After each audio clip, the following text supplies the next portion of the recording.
Here's a quick point about the veterans and the service dogs in all these videos. Veteran kicked out, veteran kicked out. They're all framed up the same. They're all, they're setting the narrative for you to think a certain way and to think these veterans are victims. Well, I've been noticing down in the comments below these videos, all the people say, like, veteran service dogs 100% belong in restaurants and bars. They need them. They need them. Like, all these people are saying it. Like, these people have never met those veterans. They never met those dogs. They've never met the business owners that don't want dogs in the business. They don't know what's going on. There's a lot of dogs causing problems in businesses, and business owners have to we have to consider that. I'll put a cool playlist below about that. But these service dogs are supposed to help the veterans recover, not become a crutch, right? It's like when you take an antidepressant, the idea of it is to help you feel better and then you can taper off it. It's the same thing with a dog. Like, right now, if I went and got some antidepressants, the doctor would say, okay, as you start to feel better, taper off of them. But actually, what will happen is they'll just keep giving me more and more. And that's the same thing that's going on with these dogs. They're becoming a crutch for the veteran. And why do I say that? Because as I look for these stories and keyword search all the different video outlets and look at veterans pages, I hardly see any, and I haven't found any yet, of a veteran saying, hey, I got this service dog, and now I've been feeling better. I've been having him at home. I pet him, and I take him out and do stuff, and it helps me with my PTSD. But now I'm able to go hang out in Walmart, Home Depot, the bar, the restaurant that I always go to, and I don't need help with talking to people because my dog helped me. We never see those stories. That's what it's supposed to be. It's supposed to help him. He got out of the military, something happened, a bomb went off, he got injured, he saw one of his friends die. He's supposed to get up out of the PTSD, not become a permanent dependent on dog culture, and not become a person that is constantly setting a fire to conflicts between business owners, people on the internet, and himself, because that's just raising his PTSD. Like, you see all these stories where the veteran is being interviewed and he's talking about his dog, and he's most of these guys are like big burly dudes with full bodies. Some of them have a damaged leg and stuff, but they're able to go out and do stuff. They have money, time, they have vehicles. A lot of these guys are standing behind their brand new $30,000 Jeeps, rambling on about how sad they are that they didn't get to bring their dog into a bar or an IHOP, and so they're not in super bad shape, and they don't need to be constantly accompanied by a dog as much as they think they need it. They don't. It's like my antidepressants example.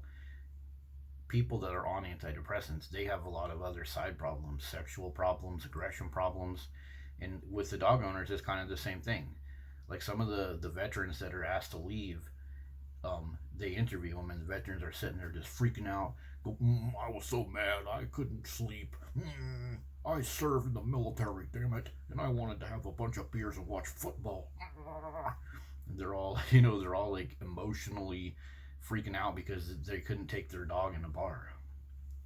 Like, I want to see some stories where the veteran is like, hey, I got that free service dog from the veterans, and but now my kids are walking them out at the park, and I'm gonna go watch a game at the bar with my old Marine Corps buddies, and my PTSD is just really getting helped. We don't see stories like that. We just see stories of veterans being framed up as the victim, and then in the comments, we see all these people that are like virtue signaling. So this whole thing with the veteran service dog is also creating a big theater, a big platform for a bunch of fucking brain dead dumb shits to virtue signal, because they jump in the comments and they'll say, "Oh my god, I love veterans. Screw that stupid business owner. Screw him. Let his business go into the dirt if he doesn't let you come in there with your giant Great Dane and jump all over everybody." Like, they will literally make all these comments about they want the business to fail because the business owner asked somebody to take a dog out. Well, if the business fails, how can they serve veterans? Like, there's hundreds and hundreds of comments of people saying, "Oh, let's let that business fail. Ha ha ha, screw them." Where's that veteran going to go then if that business is closed?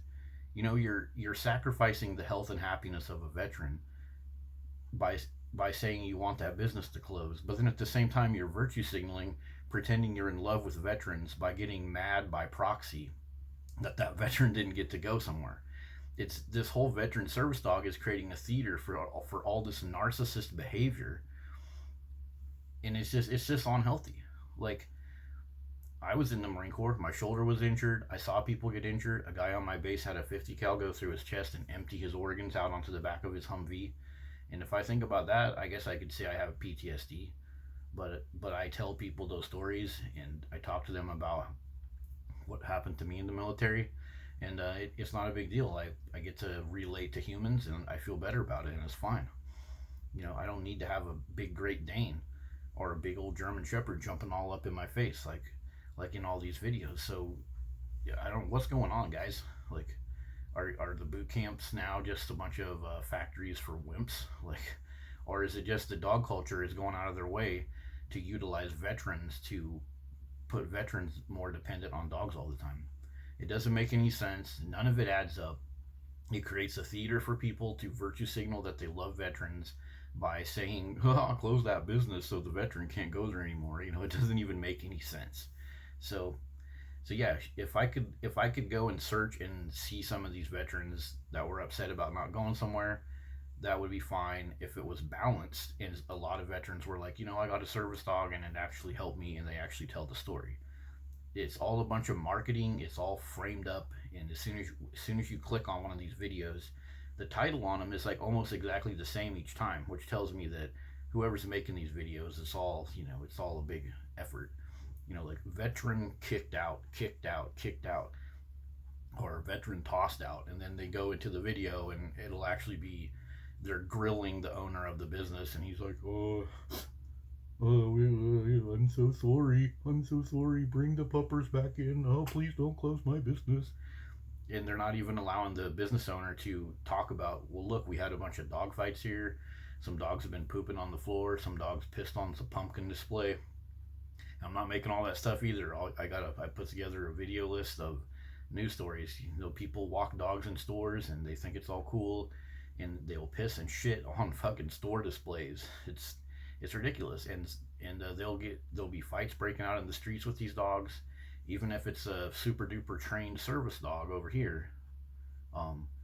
If another little yapper dog, because people that have the yapper on disciplined dogs, they feel like they don't want to be put out, they don't want to be different, so they got to bring their dog. So a fight will break out, even if you got the super duper trained dog, you got 2 or 3 Pomeranians or other barking dogs messing with that dog, shit fucking breaks out. And business owners see that. If you're a smart business owner, you're going to see that, and you're going to want to do something about it. And you should be able to, even if the veteran doesn't leave with his dog, a business owner should be able to say, hey, please consider taking your dog out, and then they should do a story about that, and then they should give the business owner a platform. Why are we deplatforming business owners just because they don't want a dog in there? A dog which is a risk and a liability to many businesses, especially when they're all packed and crowded like bars and stuff. And another thing that people never talk about in any of these stories, what if that business owner is a veteran? What if he was bit by a police dog? What if he's a veteran business owner and one of his kids was bitten by a dog or had a facial disfigurement by a dog? And what if he has PTSD as a business owner? What about him? Is he just a piece of crap because he's a business owner, and the other guy gets all this victimhood status because he happens to have a dog? We don't look at the other side of it either. Like if I went out and started up a taco truck and had a little outside seating, and a bunch of people started bringing in like pit bulls and big rowdy dogs, I'm going to feel afraid to go ask them to put their dog somewhere else. I'm going to be afraid to ask them to go tie their dogs up somewhere, because they're going to demonize me. They're going to be like, oh, Mr. Business Owner is an animal hater. Well, as a kid, I watched people get bit by dogs. Some of my family members had pit bulls and they would fight them, and so I have PTSD from that. And I don't want little kids that are buying my tacos to possibly get bit. I worked at a tire store where the manager had a cute little dog, a little sheepdog. Had him there for years. One day he bit a kid on the nose and there was blood everywhere. And then the owner of the business was finally like, get that freaking dog out of here. And so as a business owner, I should have the right to do that. I'm a veteran. Why is it that the business owner that has all this responsibility and all this financial sense, why is it that he can't have a voice? And why is it that this crying, whining veteran has to whine because his service dog didn't help him enough that he can go into a bar by himself for a couple hours? Hmm?